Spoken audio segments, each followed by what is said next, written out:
Part 4. The Soul Between Blood and Steel.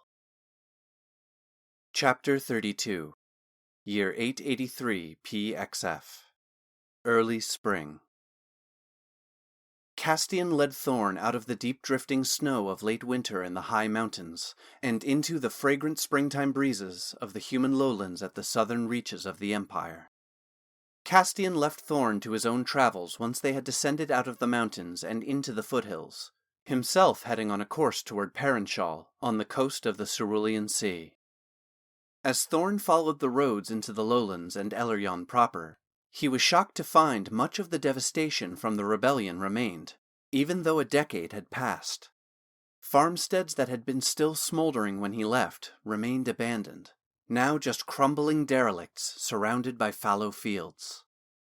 Even the road he walked was in disrepair, and broken-down wagons rotted where they had run afoul, like carcasses of long-dead animals.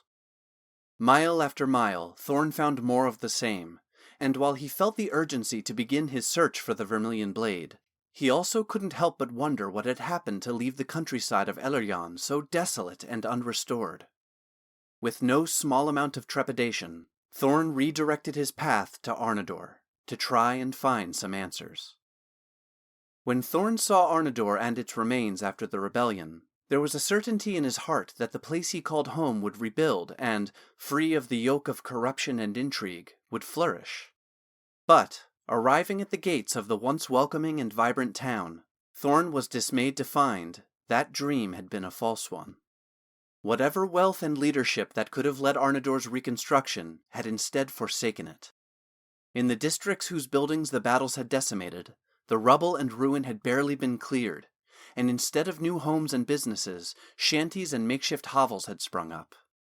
Any buildings that had remained standing had now fallen into squalor and decay, windows broken, doors off hinges, and the evidence of looting apparent everywhere. The few sallow faces he did see peering from shadows and through protected cracks and hiding holes were filled with desperation and fear. Poverty, hunger, and disease were everywhere, and the spring thaw filled the air with the miasma of the people and creatures that had not survived the winter. Thorn choked back tears as, on his way to check the keep, sun waning overhead, he came to Ellery Square and the Trellis Market, both now unrecognizable. However, the most devastating blow came when he saw that the Sojourn's Rest was now only a burnt-out husk, even Lolly's stove reduced to rust and slag. The flood of Talon's memories of his life inside those walls and under that roof crashed into Thorn. For a brief moment, the Sojourn's Rest stood once again, a homespun jewel on the corner of Ellery Square, and then dissolved away like the last trail of smoke from a blown-out candle. Thorn explored the ruins for some clue or hint of what had happened.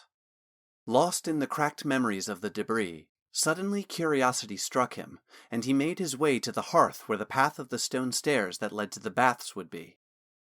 Due to their construction, the stairs were still somewhat concealed, as they had never connected to the inn's main floor and looked like just more of the inn's collapsed, oversized hearth. After 2 failed searches, he finally found a path through the massive hearth's semi-intact rubble to where the stairs began their descent. At the bottom, he was surprised to see a newly installed, heavily bolted, reinforced door. As he approached, a small eye window glowing with arcane protective energy slid open, and 2 roughly almond-shaped eyes looked out at Thorn. "Are you hurt? Is someone injured or sick?" a voice asked. Thorn replied, shocked to his core. "Balanon? Is that you?" "I am known by that name," the voice behind the door responded tentatively. "Do I know you?" "You used to, from a time when I was someone else." Thorn pulled down the collar of his shirt and the chainmail beneath, revealing the unmistakable scar Lachlan had placed there. The eyes looked at the scar, then traveled over Thorn's face, finally widening with recognition. "Gods, how can it be? I thought you dead." Along with Balanon's voice, Thorn heard the sounds of arcane muttering and the displacement of large bolts sliding back. "Come in, quickly." The door swung open, and Thorn stepped inside. The physical room housing the Sojourn's Rest's baths was much the same, but now it had been converted into a surgery for Balanon to practice medicine. The mid-temperature pool had been drained, and its basin now housed multiple examination tables and cabinets of healing supplies. The hot pool still steamed with its crystal-clear water, but Balanon had sectioned off a portion where the water now boiled, its roiling surface revealing the shine of his tools and linens soaking in the cleansing heat. The chilled pool now had dozens of pipes dipping into it like oversized straws that bent and curved their way out of the chamber through either walls or ceiling. Balanon's visage was as timeless as ever, looking to be not much older than Thorn appeared. However, his complexion had lost its ruddy glow of vitality and had dulled to an ashen gray. The surgeon had taken to shaving his head, his scalp showing a week or more's worth of stubble, and his clothes, which had always been so exacting in their upkeep, were disheveled and damaged. Looking them over, Thorn could spot how Balanon, at some point in the past, had kept up with their repair by hand with his meticulous stitching, but more recent damage was left without care. Thorn did not hesitate and grabbed the half-elf surgeon, his friend, his first mentor, in a full-throated embrace. A suppressed shudder of emotion racked Thorn's body as he held his friend and mourned the state of Arnador. Balanon let Thorn grieve for a few moments, then pulled away and looked up into the face of the new man before him. Thorn began with an introduction. I am Thorn now.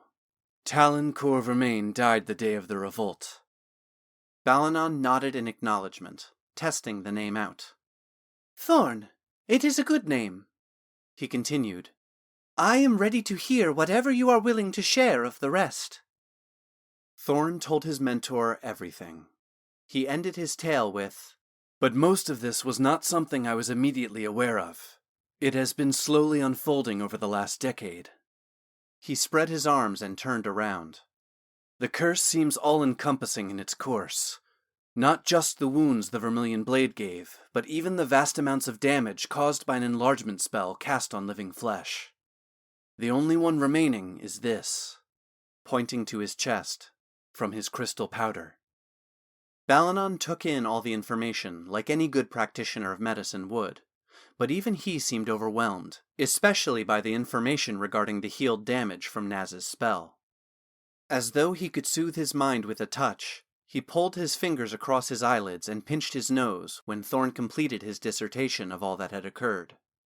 It is fascinating, and in my years I have not heard of the like. However, my profession is to care for the common ailments of regular people, not the curses of weapons and heroes.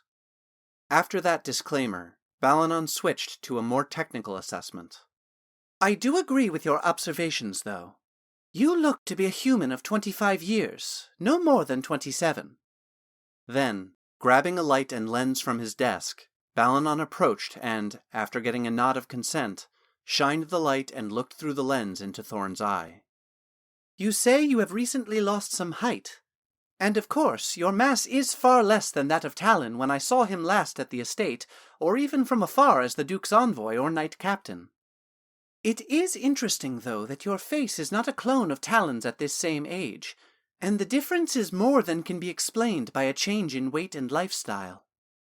I can't explain my face other than it feels like it is mine. This is Thorn's face, not Talon's. The height is just recently, within the last 3 months. The rest, with your confirmation on age, seems to me that for the years I should have aged forward, I have aged almost twice that backward. As Thorn finally said it out loud, Balanon, at first, just said an offhanded, "Ah," and then the implications hit him as well. He pulled away and gazed at Thorn. And there it is, yes? Thorn asked rhetorically. A 45-year-old human in this day and age should be able to count on another 30 years of life, 50 if he is lucky, and with magic, perhaps even 80 years. He continued with the calmness of one who has resigned themselves to their demise. In less than a decade, I could be barely a teenager. 5 years more and I will need someone to act as my parent. Beyond that... Balanon cut Thorn off. We don't know that yet. And just because the artificers and enchanters of Oldstone didn't have answers, doesn't mean they don't exist. Perhaps, Thorn stated flatly. Then, changing the subject, he asked, "What has happened to Arnador? To Elleryon? Why has nothing been rebuilt?" That is a long story with many versions and finger-pointing at who is to blame. I will make us some tea. Balanon, in deference to their previous subject, patted Thorn on the shoulder with a look that conveyed the empathy of someone who had spent a lifetime learning to help and knew there was nothing they could do. Balanon relayed to Thorn the story of the years after the rebellion. When the fighting stopped and the shock of Elleryon's failed secession wore off, the noble houses of Arnador began to position themselves as the rightful heir to the duchy.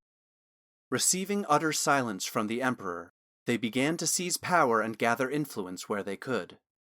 Not unexpectedly, it wasn't long before the house's ambitions began to grind against one another, and bloody feuds erupted over Elleryon's scarce and decimated resources.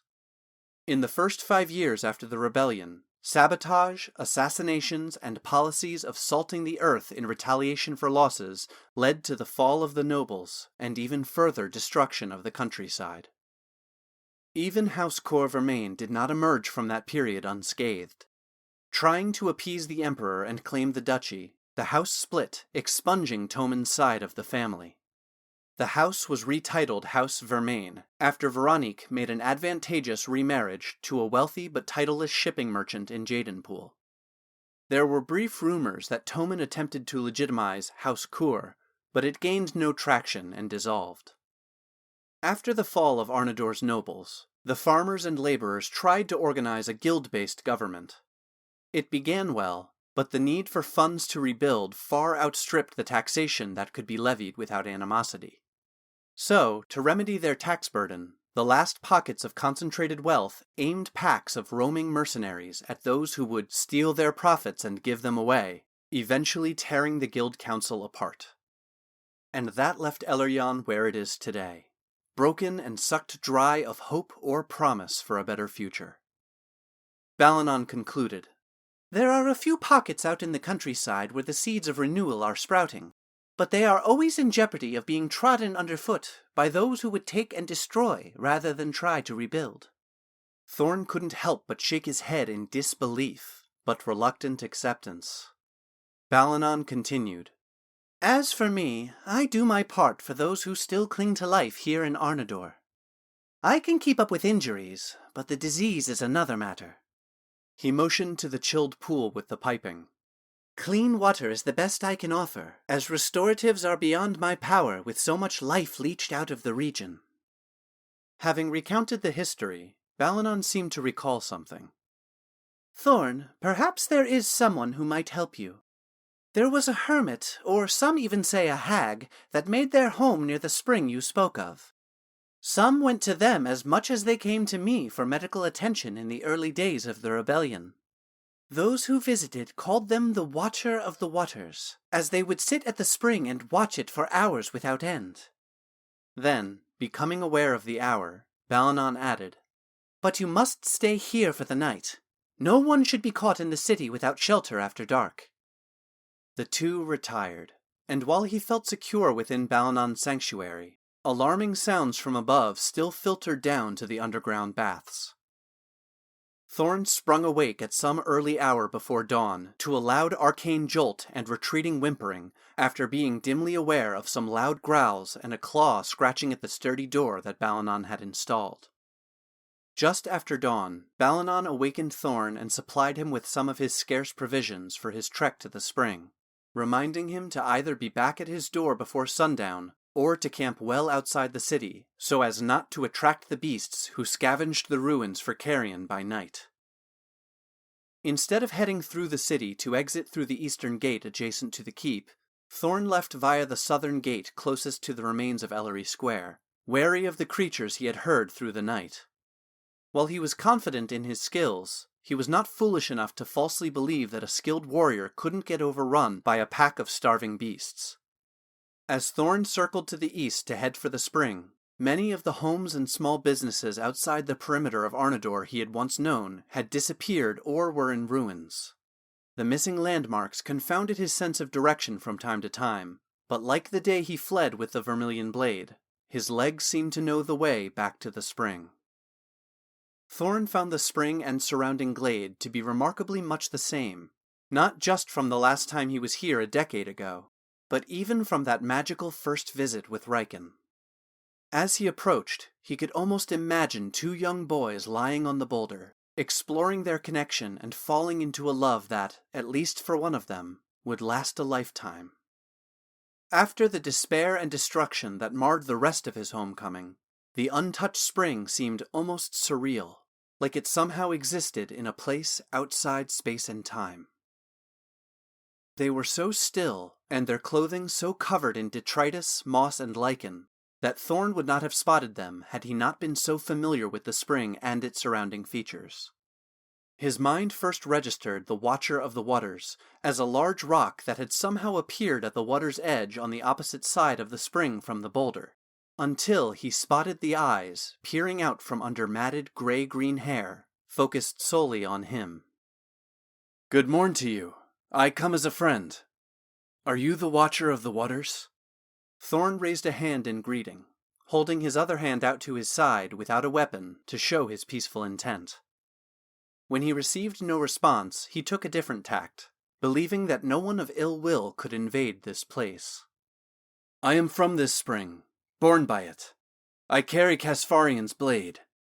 As Thorn unsheathed the sickle and raised it, blade down and clearly showing the small tree that was the hilt, the reaction was immediate. The hunched figure stood up and began to glide across the water's surface toward him.